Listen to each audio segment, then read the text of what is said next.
33 points per game. Now, here's a look at the voting results. Shai received 83 of the 100 first-place votes. Jokic finished second. He had 10 first-place votes. And Spurs superstar Victor Wembanyama had 5 first-place votes to finish in third. We're back here with CBS Sports NBA analyst John Gonzalez and Noah Bono. And John, I'll start with you. What is your reaction to SGA joining rare company with the second straight MVP award in a season where they had so many injuries, including himself, and they're still able to run away with the West? Yeah, he deserves it. I mean, back-to-back MVPs, still the reigning finals MVP. As you mentioned, the first guy to get back-to-back MVPs since Joker and the first guard to do it since Steph. I mean, he was fantastic this season despite the injuries. And you know, they've had injuries all over that roster, but he's so consistent when he's out there, right? First guard to average 30 points on 55% shooting ever, which is insane.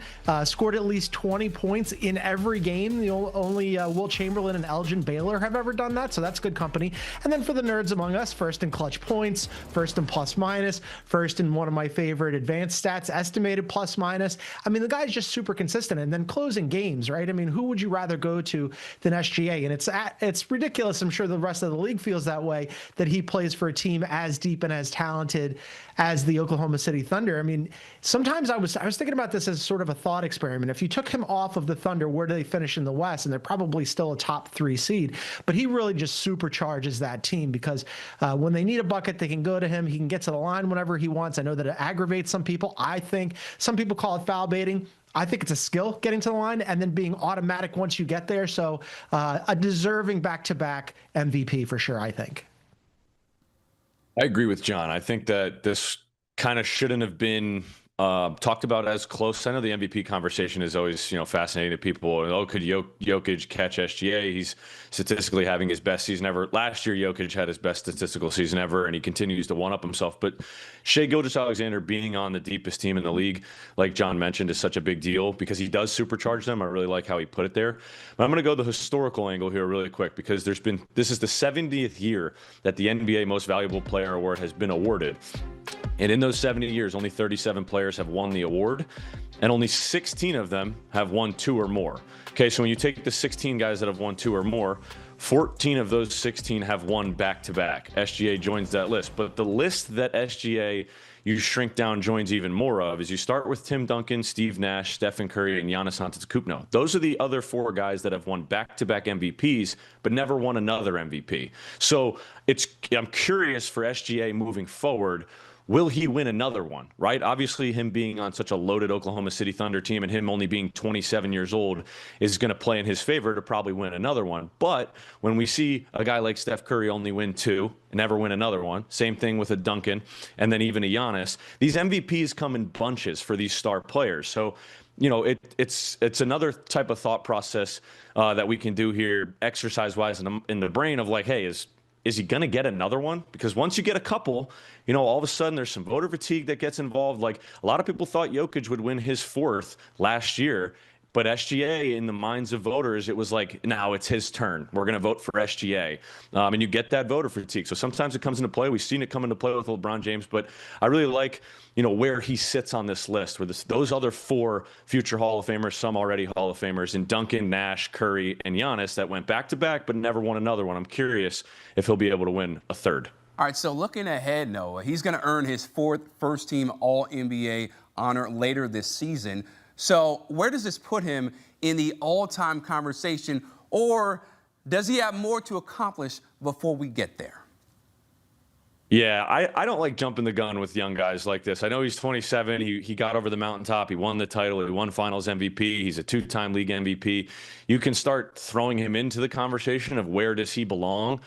But I'll be completely honest with you, Chris. I haven't updated my all-time list to know exactly where I would rank him. Is he among, probably the top 50 in the NBA, in NBA history? Probably safe to put him there at this point, for sure in the top 50. But I think I'd have to get back to you on, how high up that list of 50 does he get? Is he cracking the top 30 yet? It's still so early, So I think after this season is determined, we might have a better scope. If he's a 2-time champ and a 2-time league MVP, and he leads the Thunder to be the first team to go back-to-back since the Golden State Warriors did it in 17 and 18, that'd be a pretty big deal for him climbing the all-time ranking list. Yeah, Noah's right. I mean, it is early, right? He's 27 years old, and it's amazing that he's won back-to-back MVPs, full credit to SGA, but he still has work to do, right? I mean, let's see what happens with this Oklahoma City team. Can they even beat the Spurs in the Western Conference Finals, where the Spurs have beaten them 4 out of 5 times during the regular season? If they get over that hump, if they win another championship, as Noah said, if they become the first team to go back-to-back since the Golden State Warriors, now they start to build a little dynasty, that would be really impressive, and that would certainly raise his level in that all-time conversation. But just to Noah's point from earlier, like, does he get another MVP, right? Because here comes Wemby, who's younger than him, who's on a team that's just as talented, who was the first unanimous Defensive Player of the Year, and if he can clear that 65 game threshold, you might as well just pencil him in for that award for the next 5 or 10 years. And then all of a sudden, for Wemby to be in the top 3 finalists of the MVP conversation this early in his career and this young, I just think like SGA is going to have some competition moving forward with some of these young guys coming up behind him. So he's had an absolutely remarkable career already, but it was also a little bit of a late start, right? Like, unlike a guy like Wemby, who just hit the ground running and became a superstar right from jump, he had to go through, being in the Clippers not really truly valuing him. Then he gets traded to the Thunder, and Sam Presti rightly identified him as, oh, this guy can be the guy. But so he missed some of those years early on. So we'll see if he can make them up on the back end. Yeah, really excited to see how his career finishes out, as he's going to be, in an MVP conversation probably for years to come. Now, as for Wemby, he finishes 3rd with Nikola Jokic edging him for 2nd. Wemby, though, will get a chance to settle the score against SGA in the conference finals. John, how should Wemby feel about where he finished? Because I know he campaigned, he was very proud of why he thinks he should be the MVP, but how do you think he should feel finishing 3rd next to Jokic and SGA?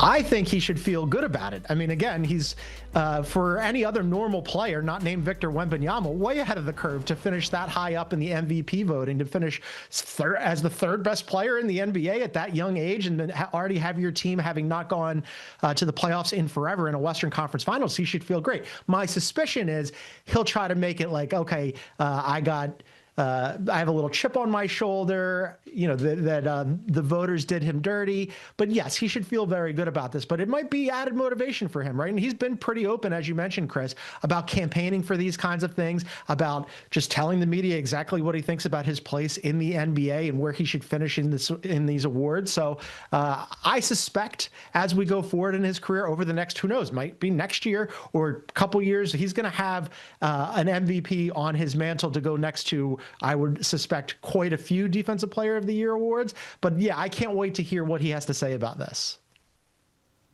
I think it's interesting because I'm all for guys campaigning to win awards. I don't think players actually do it enough. I think everybody's, takes the humble seat of like, oh, thanks to my teammates, I couldn't have done it without him. It's like, no, you deserve to win the award. Just say it. And Wemby did that. But I will say, for Victor Wembanyama, pump the brakes a little bit. Okay. Like Nikola Jokic was better than him in just about every single metric and category offensively that you could think of. The only thing he wasn't better than him at is defense. And honestly, I know they say defense wins championships, but I think offense is just a little bit more important, because if you can't put the ball in the basket, then your defense won't really matter, no matter how stifling it is. And I think that when you look at Nikola Jokic, and he's already a 3-time MVP, he's finished top 2 in the last 6 MVP races, I believe it is.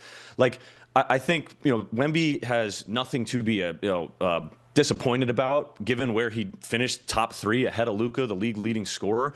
I think he's in the perfect spot in year 3. And honestly, I don't think it's going out on a whim to say he's probably going to be the odds-on favorite to win the award next year going into year 4. And assuming he meets the 65 game threshold, he'll probably win it. It probably won't take that long for him to start getting on this MVP leaderboard. But I think when you look at him versus Jokic, Jokic rightfully so should have been 1-2 behind SGA in the conversation, and Wemby comfortably in 3rd, in my opinion.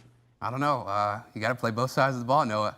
Got to play both offensive. Hey, is Wemby that much better of an offensive player? I think Wemby's offense still lacks in some serious areas where Nikola Jokic, his defense, you might make the same argument, but they end up canceling each other out, and I deem offense more important than defense. And so I give the nod to Nikola Jokic. How dare you? How dare you disrespect defense? John Gonzalez, Noah Bono, always appreciate the insight. Great talk, guys. So, with the news of Shai Gilgeous-Alexander becoming an MVP for the second time, he joins Russell Westbrook and Kevin Durant as the Thunder players to get the award for